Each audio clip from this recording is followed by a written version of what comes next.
In 1975, my family moved from Birmingham to Ballygastle, a townland of Lisdoonvarna and the birth home of my father. To me, the environment seemed quite eerie and weird.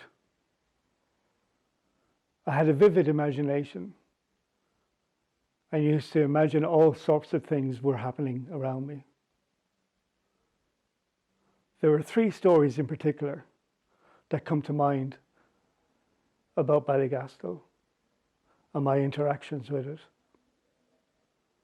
The first story is about Martin, an elderly man.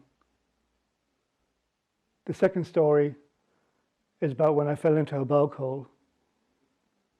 And the third story is about the grass road leading down to the family home. This is Martin. And Martin was an elderly man who used to live in Ballygastle.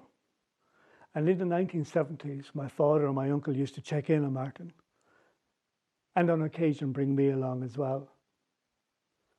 Now, the thing about Martin was that he was born with a facial infliction in which he had a large bulbous nose that used to droop down to his mouth. The reason for this, I was told, was that Martin had gone into a fairy fort without permission and had been cursed. So I was pre-warned. Do not stare at Martin's face, lest I be cursed too. Now, in addition to this, I was also told that Martin's house was haunted. A murder took place there in the 1800s. And the ghost of the man, I was told, used to haunt the house every evening. And to avoid seeing the ghost, Martin would go to bed at 5 o'clock.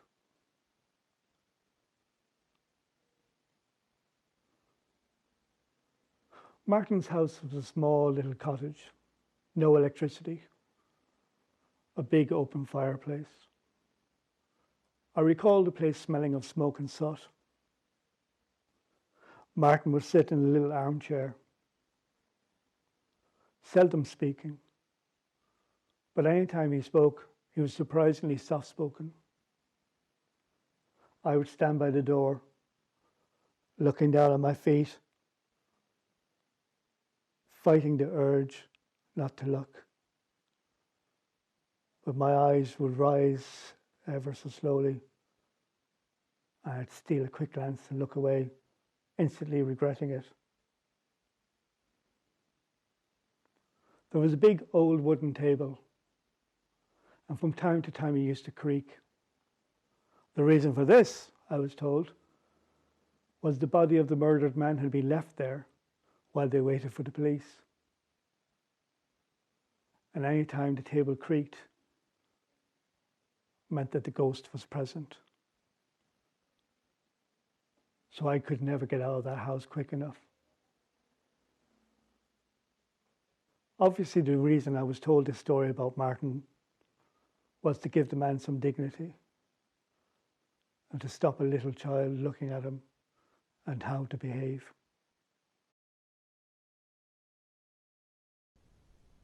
Shortly after we moved to Ballygastle, one day my father, my uncle, two sisters, the family dogs and myself went to visit the local bog. It was about half a mile from the family home. And I don't remember much about that day, except for when we were starting to head off for home. It was a sunny evening, and I started to run ahead of the rest of them. And literally, just as my father called out to me to stop and be careful, I, totally oblivious to the dangers that could befall a person within a bog, just looked back at him, ignoring him, laughing, totally full of joy. And then everything went black. Now, I don't remember falling into the bog hole. I don't know if I blacked out or if I blocked it from my memory as some kind of coping mechanism. I don't recall being submerged underwater for a short period of time. or even how long I was there. I just remember coming out of darkness, my little 5-year-old brain trying to rationalise what had just happened, looking around and realising I was in a bog hole. Now, fortunately, the bog hole wasn't filled with water. I think it was up to about my chest.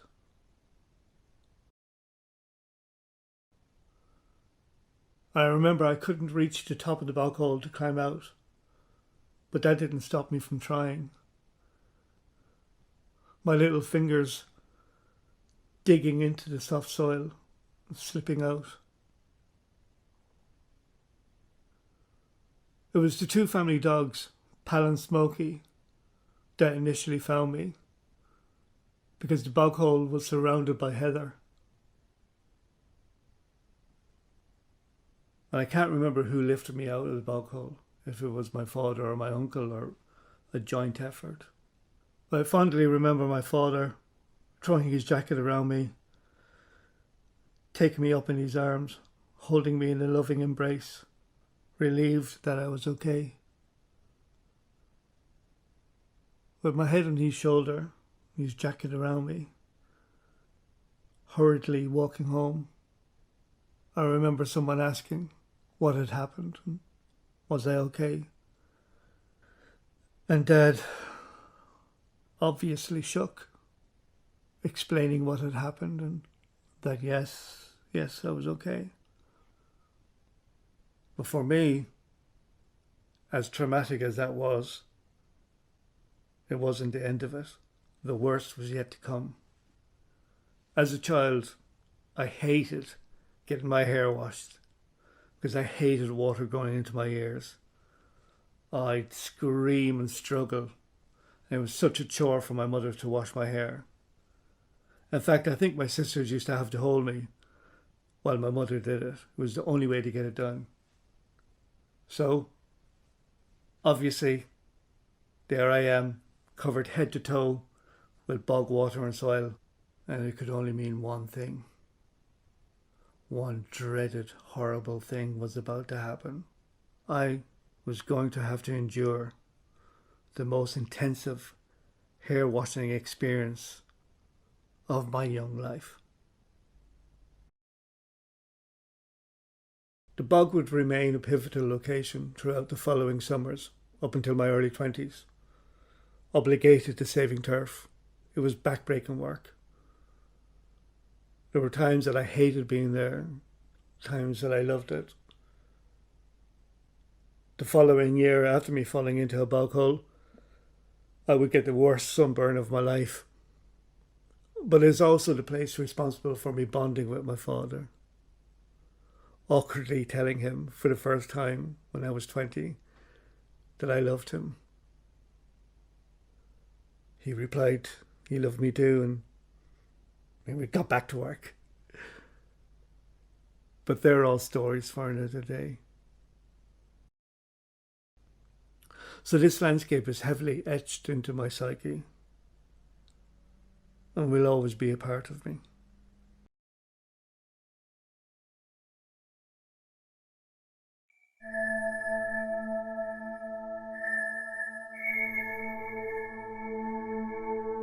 The old grass road that used to lead up to the family home.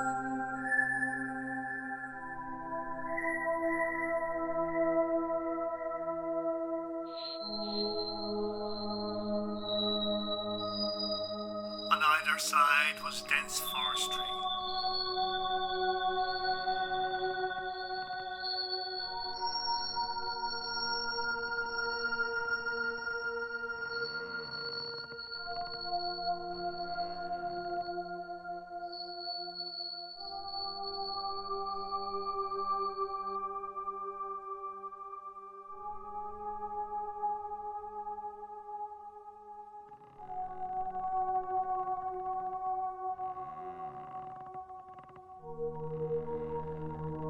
This place used to terrify me as a child. There was an eeriness to it, something that I could not explain.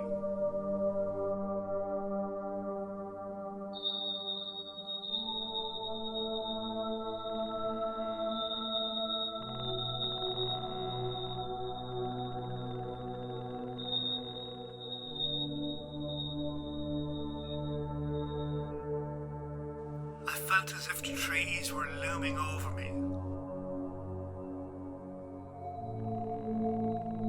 watching me.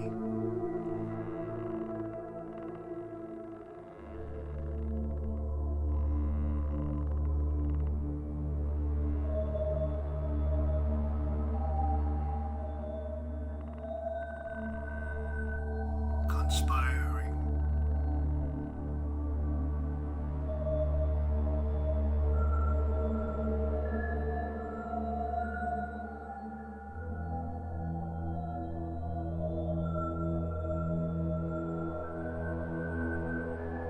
And hidden within the trees was a witch, a banshee, or some other evil entity that was just waiting for their chance to whisk me away, to whisk me away, away.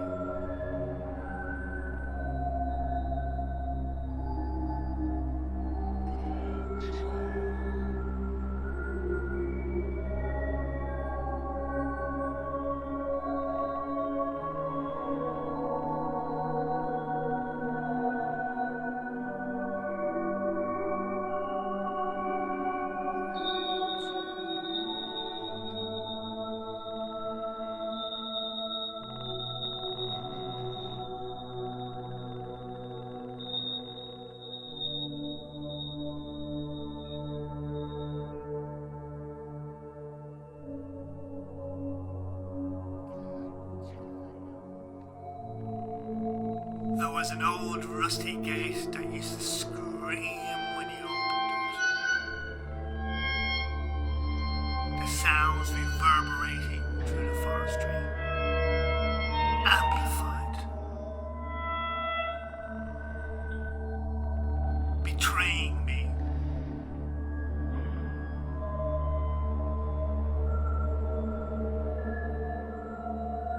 Notifying my would-be abductors of my presence.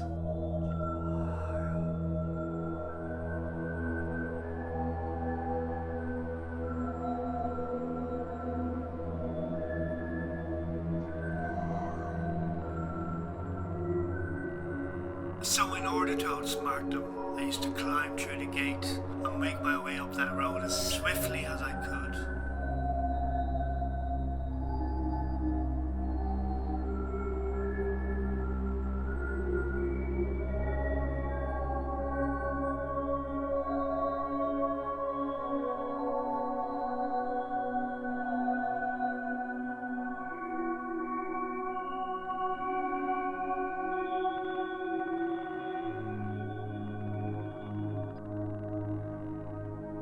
Often closing my eyes, not wanting to look in case my fears would be personified as my imagination went into overdrive.